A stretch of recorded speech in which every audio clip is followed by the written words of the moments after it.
Mga kababayan, huwag nyo nang hanapin ang mga pulis sa presinto sapagkat kami ay nasa inyo ng mga telepono. Dial 911, darating kami sa loob ng 5 minuto. Lilingkod sa bawat Pilipino at magbibigay ng tamang impormasyon para sa tahimik at maayos na Pilipinas. Police News Network, alagad ng batas, tagapagtaguyod ng balitang pulis, sandigan ng mamamayan, patnubay ng katotohanan. Kampo Krame, maghahatid ng pinakahuling kaganapan at nagbabagang balita. Ito ang PNN Police News Network. At ngayon, ang inyong mga tagapagbalita. Magandang hapon, Bagong Pilipinas. Ako ang inyong alagad ng batas, tagataguyod ng Balitang Pulis. Patrolwoman Evelyn Lumabi mula sa Regional Mobile Force Battalion ng NCRPO. Maghahatid sa inyo ng tamang balita, kwento ng pulis at serbisyo para sa mamamayan. At ito ang PNP News Online. Ang pangunahing balita ng Police News Network, alagad ng batas, tagataguyod ng Balitang Pulis.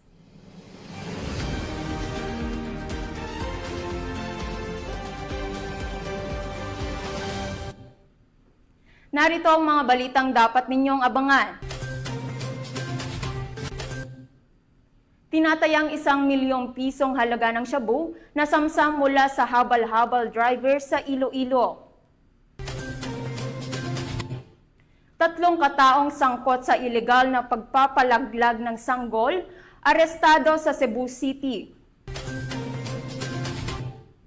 At 2 lalaki, timbog sa pambubugaw ng mga kababaihan para sa serbisyong sexual, kapalit ng pera.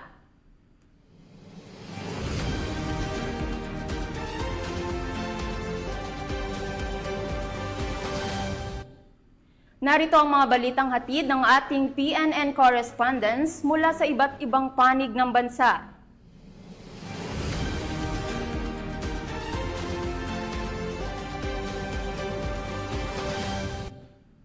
Simulan natin na ang balita mula sa bahagi ng Luzon.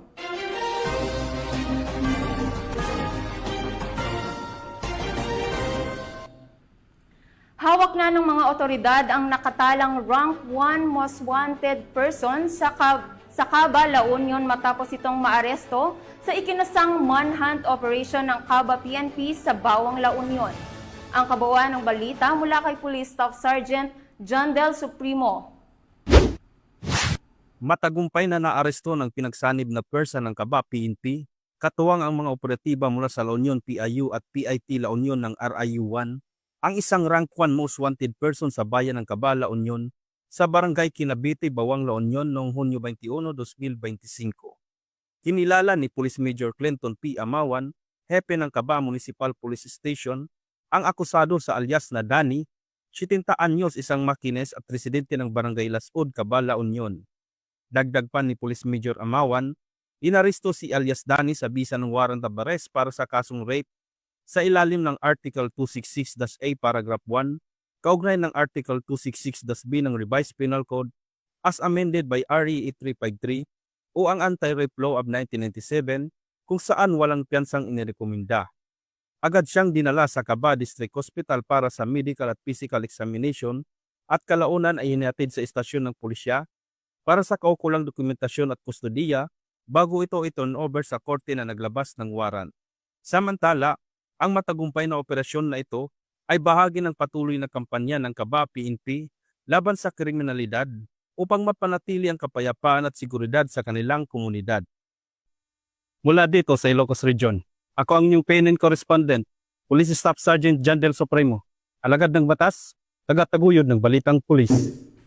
Maraming salamat, Police Staff Sergeant Supremo.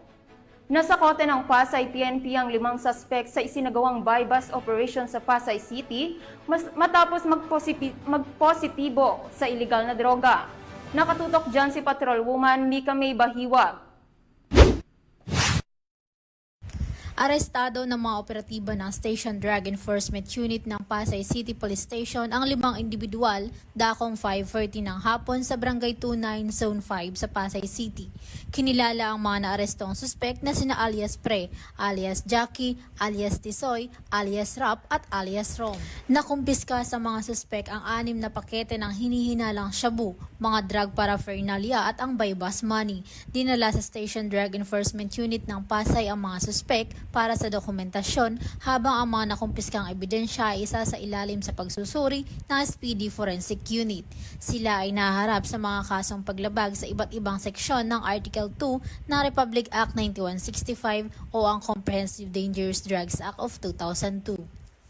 Mula dito sa Metro Manila, ako ang iyong PNN correspondent, Patroluman Mika May Bahiwag, alagad ng batas, tagataguyod ng balitang pulis.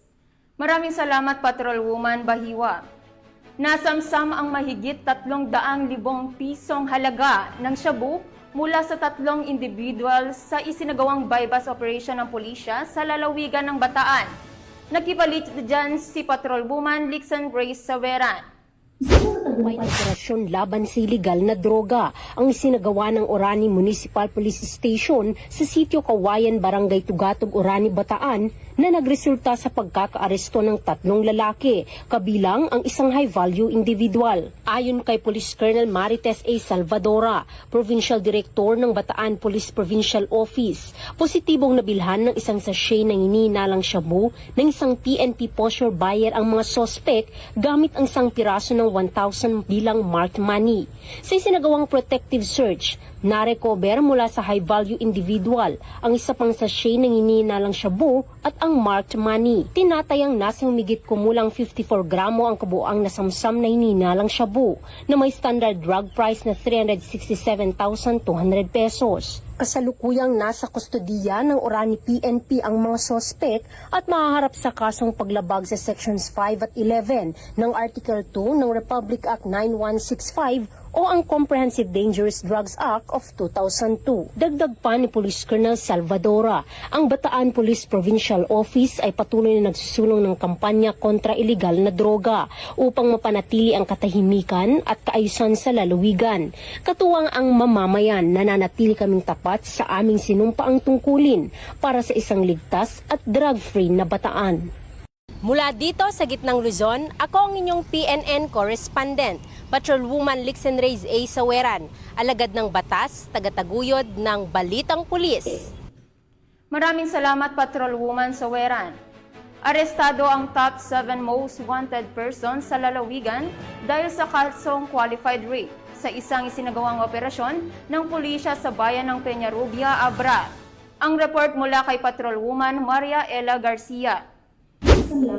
Ang rank 7 provincial level top most wanted person arestado sa 6 na kasong qualified rape ng isang menor de edad dakong alas 5 ng hapon sa barangay Dumayco, Peñarobia, Abra nito lamang Hunyo taong kasalukuyan. Ang nasabing operasyon ay sinagawa ng pinagsanib puwersa ng mga tauhan ng Peñarobia Municipal Police Station sa ilalim ng pangangasiwa ni Police Captain June S. Saliuan, Acting Chief of Police ng Peñarobia MPS, katuwang ang Police Intelligence Unit, Provincial Drug Enforcement Unit ng Abra Police Provincial Office, Regional Intelligence Division, Regional Intelligence Unit 14, Regional Mobile Force Battalion 15, 1st and 2nd Abra Provincial Mobile Force Company ng Abra PPO at Bangged Municipal Police Station. Ang suspek ay naharap sa 6 na bilang ng kasong qualified rape alinsunod sa warrant of arrest na inisyo ni Honorable Cristina Vergara Astudillo, Presiding Judge ng Regional Trial Court, Branch 58 sa Bukay, Abra, na walang inirerekomendang piyansa para sa nasabing mga kaso. Ayon sa pamunuan ng Peñarobia PNP, ang matagumpay na pag-aresto ay bahagi ng patuloy na kampanya ng pambansang pulisya laban sa mga kriminal na may mamibigat na kasalanan, partikular na ang mga sangkot sa karahasan laban sa kabataan, upang matiyak ang hustisya para sa mga biktima ng karahasan. Mula dito sa Abra Police Provincial Office, ako po ang inyong Police News Network Correspondent, Patrolwoman Maria Ella Garcia, alagad ng batas, tagataguyod ng balitang pulis. Maraming salamat, Patrolwoman Garcia. Sa pagpupugay sa mga naglingkod ng tapat sa hanay ng kapulisan, binigyang rekognasyon ng Eastern Police District ang 2 retiradong pulis at isang non-uniform personnel sa ilalim ng programang Salamat Kapatid. Yan ang balitang hatid ni Patrolwoman Melin Loquias. Bilang pasasalamat sa mga kapulisan sa kanilang hindi matatawarang sakripisyo at paglilingkod sa bayan, isang programa ang iginawad para sa 3 EPD retirees sa araw ng kanilang pagre-retiro. Ang nasabing programa ay pinasinayaan ni Police Colonel Leonard L. Luna, Deputy District Director for Administration ng EPD, kasama ang iba pang miyembro ng command group, mga district staff at tinaluhan din ng mga pamilya ng mga nagre-retiro. Ang 3 retirees na binigyang parangal ay sina Police Lieutenant Apolinar Abrihan Raquel, Police Staff Sergeant June Julian Ancheta, at NUP Mary Christine Javier Jimenez. Gayon din ang kanilang mga matatanggap na benepisyo sa ilang taon nilang pagsiservisyo at sa karangalang batid hindi lamang sa Eastern Police District kundi maging sa buong organismo. Mainit na mensaheng pasasalamat naman ang iginawad ni Police Lieutenant Apolinar Abrihan Raquel sa karangalang makapaglingkod sa bansa at sa mamamayan bilang alagad ng batas at ang makapagbigay ng serbisyo sa PNP na siyang nagsilbing pangalawa niyang tahanan at pamilya. Napalaki po ng naitulong ng PNP bilang pangalawang tahanan.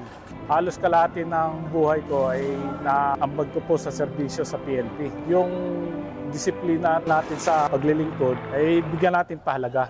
Mula dito sa Eastern Police District, ako po ang inyong Police News Network Correspondent, Patrolwoman Melin Loquias, alagad ng batas, tagataguyod ng Balitang Pulis. Maraming salamat, Patrolwoman Loquias. Upang higit pang mapabilis at mapaigting ang pagtugon sa emergency at insidente ng krimen, isinagawa ng Police Regional Office 5 ang isang tabletop exercise bilang bahagi ng implementasyon ng kanilang 5-minute deployment strategy. Alamin ang report mula kay Patrolwoman Vanessa Sol. Sa serbisyo ni PNP Chief Police General Nicolas Torre III para sa mabilis na serbisyo ng pulisya, nagsagawa ang Police Regional Office 5 ng tabletop exercise and conference on the 5-minute response time strategy and deployment plan na ginanap sa Pro 5 Conference Room Camp Brigadier General Simeon A. Ola, Legazpi City, Albay. Ang aktibidad ay pinangunahan ni Police Brigadier General Andre Perez Dizon na nagbigay diin sa kahalagahan ng maayos at napapanahong pagtugon ng pulisya upang matiyak ang agarang aksyon sa mga kritikal na insidente at emergency. Sinuri at ginaya ng mga pangunahing leader sa pagpapatakbo ang mga senaryo upang subukan ang kakayahan ng rehiyon na maabot ang pambansang target na tumugon sa loob ng 5 minuto sa anumang distress call o emergency.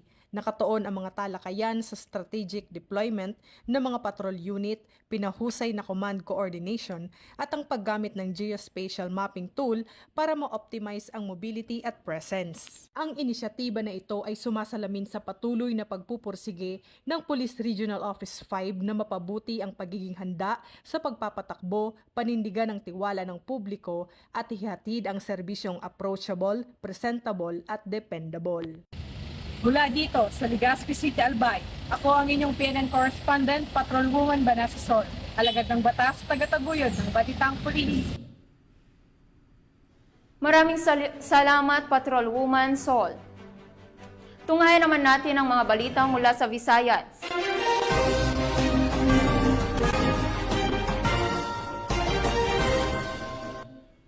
Walang kawala sa batas ang isang habal-habal driver matapos makumpiskahan ng tinatayang 1 milyong pisong halaga ng shabu sa Ahoy, Iloilo.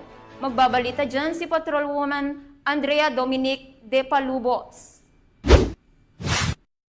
Arestado ang isang habal-habal driver sa ikinasang bypass operation ng Ahoy Municipal Police Station sa NHA Pabahay, Barangay Tipakla, Ahoy, Iloilo. Nito lamang ika-21 ng Hunyo taong kasalukuyan. Ang operasyon ay pinangunahan ng Ahoy Municipal Police Station sa pangunguna ni Police Captain John Michael Dalipe, Chief of Police. Katuwang ang Iloilo Police Provincial Office, Provincial Drug Enforcement Unit, 2nd Iloilo Provincial Mobile Force Company, at Iloilo Maritime Police Station na nagresulta sa pagkakaaresto kay alias Bagtik, 42 taong gulang at residente ng Central Ahoy at naitalang high-value individual. Na-recover sa naturang operasyon ang 9 na sachet ng hinihinalang shabu na may timbang na humigit kumulang 150 gramo na may standard drug price na tinatayang 1,020,000 piso. Kasalukuyang nasa kustudiya na ng pulisya ang suspect para sa tamang disposisyon at haharap sa kasong paglabag sa RA 9165 o ang Comprehensive Dangerous Drugs Act of 2002. Ang tagumpay na ito ay nagpapakita ng matibay na dedikasyon at pagtutulungan ng komunidad at pulisya sa pagsugpo sa iligal na droga at pagpapalakas ng mga operasyon kontra kriminalidad sa buong rehiyon. Patuloy ang kampanya ng Philippine National Police sa pagtugis ng mga sindikato at paggamit ng mga makabagong taktika upang mapanatili ang kaligtasan at kapakanan ng bawat mamamayan. Dahil sa bagong Pilipinas, ang gusto ng pulis, ligtas ka. Mula dito sa Police Regional Office 6, ako ang inyong Police News Network Correspondent, Patrolwoman Andrea Dominic Tipalobos. Alagad ng batas, tagataguyod ng balitang pulis. Lubos. 3 kataong naaresto sa Cebu City, kaugnay ng umano'y kaso ng intentional abortion o illegal na pagpapalaglag ng sanggol. Narito ang detalye ng report mula kay Patrolwoman Flora May Azares.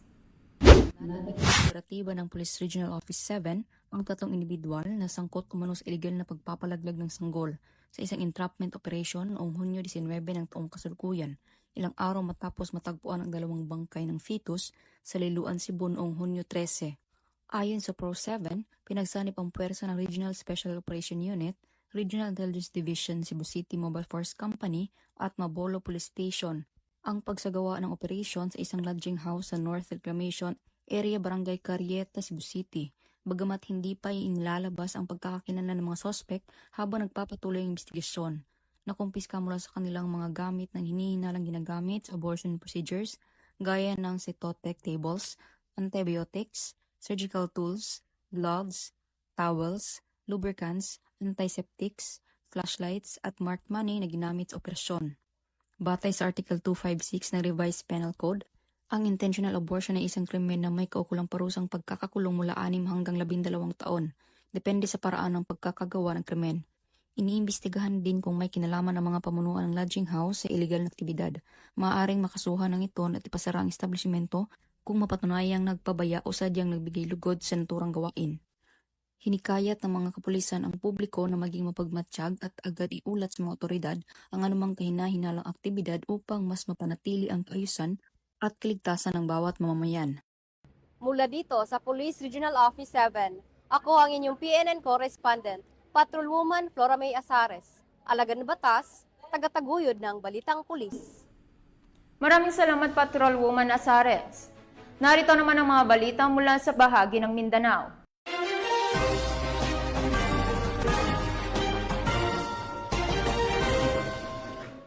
Dalawang individual ang arestado ng Regional Anti-Cybercrime Unit, Bangsamoro sa Cotabato City, Maguindanao del Norte, dahil sa pambubugaw ng mga kababaihan para sa serbisyong sexual kapalit ng pera. Ang balita mula kay Patrolwoman Mary Grace Artizuela. Walang kawala sa batas ang dalawang individual na sangkot sa pambubugaw ng mga kababaihan para sa serbisyong sexual kapalit ng salapi sa Cotabato City, Maguindanao del Norte. Batay sa natanggap na impormasyon ng mga otoridad, isang cellphone number ang natukoy na ginagamit ng mga suspect para sa kanilang iligal na gawain.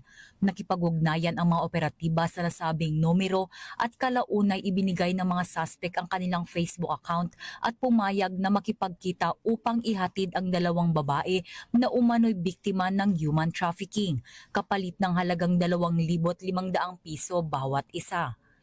Agad ikinasa ng Regional Anti-Cybercrime Unit Bangsamoro, katuwang ang Police Station 2 ng Cotabato City Police Office ang isang entrapment operation na nagresulta sa pagkakaaresto ng dalawang suspect na ngayon ay nahaharap sa paglabag sa Republic Act No. 9208 o Anti-Trafficking in Persons Act of 2003. Nasa kustodiya na ng Rakubar ang mga suspect habang ligtas na nasagip ang dalawang biktima. Assalamualaikum. Ang human trafficking o pangangalakal ng tao gamit ang internet ay isang seryosong krimen sa ilalim ng saligang batas na nasasaad sa Anti-Trafficking in Person Act at Cybercrime Prevention Act.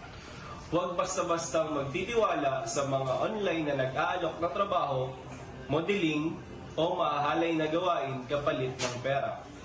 Maging mapagmatsyag at agad i-report sa otoridad ang kahina-hinalang aktibidad, protektahan ang iyong sarili at ang iyong pagkatao. Dahil sa Bagong Pilipinas, ang gusto ng pulis, ligtas ka. Mula dito sa Campo Crame, ako ang inyong PNN correspondent, Patrolwoman Mary Grace Artizuela, nagbabalita para sa Police News Network, alagad ng batas, tagataguyod ng balitang pulis. Maraming salamat, Patrolwoman Artizuela. Timbog ang isang drug personality sa isinagawang bypass operation ng Santa Maria PNP sa Davao Occidental. Tunghayan ng iba pang detalye mula sa report ni Patrolwoman Bernamay Lapuz. Arestado sa personality sa isinagawang bypass operation ng Santa Maria Municipal Police Station sa Barangay Basyawan, Santa Maria, Davao Occidental, nito lamang ika-22 ng Hunyo taong kasalukuyan. Kinilala ni Police Captain J. Raywan L. Abadia, officer in charge ng Santa Maria Municipal Police Station, ang suspect na si alias Giovanni, 33 anyos, na residente sa Mabini Extension, Digos City. Na-recover mula sa suspect ang 5 pakete ng hinihinalang shabu na may tinatayang bigat na 1.4 grams na may tinatayang halaga na 9,520 pesos, isang cellular phone at bypass money na ginamit sa operasyon. Ayon pa kay Police Captain Abadea, nahuli ang suspect ng mga tauhan ng Santa Maria Municipal Police Station sa koordinasyon ng Davao Occidental Police Mobile Force Company at Philippine Drug Enforcement Agency. Kasalukuyang ang suspect ay nasa kustodiya na ng Santa Maria Municipal Police Station para sa tamang disposisyon at mahaharap sa kasong paglabag sa RA 9165 o ang Comprehensive Dangerous Drugs Act of 2002. Samantala, patuloy naman na ginagampanan ng Police Regional Office 11 ang kanilang tungkulin na sugpuin ang anumang iligal na mga aktibidad, layunin nilang mapanatili ang kapayapaan at kaayusan sa buong rehiyon. Mula dito sa Rehiyon 11, ako ang inyong PNN correspondent, Patrolwoman Bernamay Lapuz, alagad ng batas, tagataguyod ng balitang pulis. Maraming salamat, Patrolwoman Lapuz. Walang takas ang isang payong-payong driver sa ikinasang bypass operation ng mga otoridad sa Cotabato City. Ang buong detalye ng report mula kay Patrolwoman Angela Bandarlibe. Arestado sa bypass operation ng isang payong-payong driver sa Purok Bronze, Poblacion 2, Cotabato City, nito lamang Hunyo taong kasalukuyan. Kinilala ng otoridad ang suspect na si alias Amir, 39 anyos, na residente ng nasabing lugar. Nakumpiska mula kay Amir ay isang pakete ng hinihinalang shabu na may bigat na 5 gramo at tinatayang nagkakahalgang 34,000 pesos, isang Bajaj motorcycle na ginamit sa transaksyon.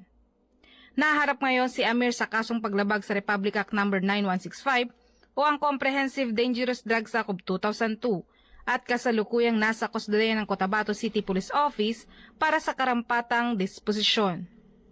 Patuloy ang panawagan ng mga otoridad sa publiko na makipagtulungan sa kampanya kontra ilegal na droga upang mapanatili ang kapayapaan at kaayusan sa komunidad.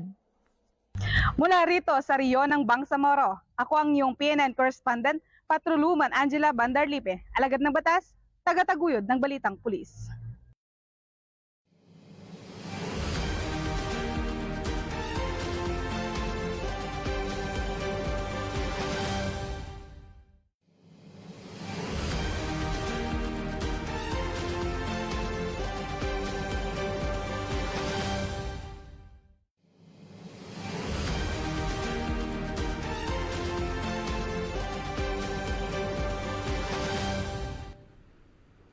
At yan ang mga balitang nakalap ng ating PNN correspondents mula Luzon, Visayas at Mindanao.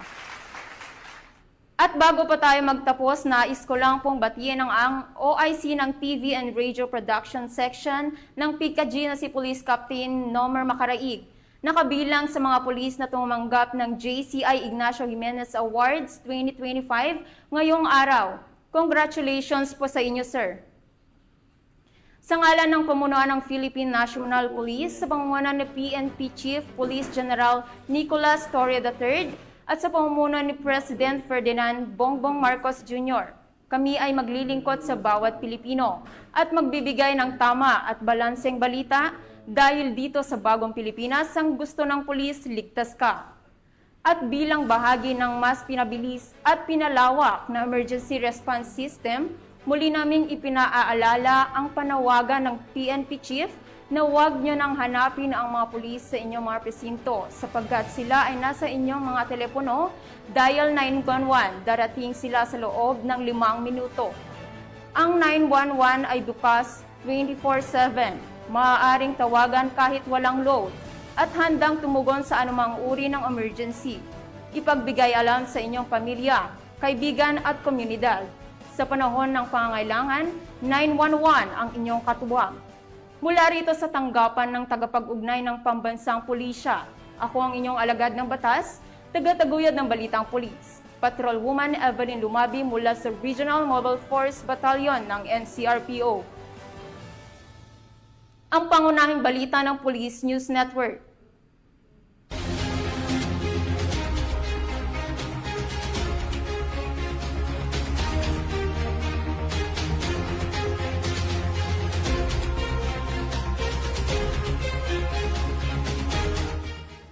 Police News Network, alagad ng batas, tagapagtaguyod ng balitang pulis.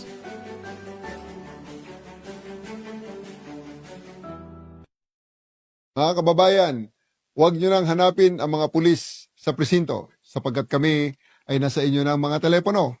Dial 911, darating kami sa loob ng 5 minuto.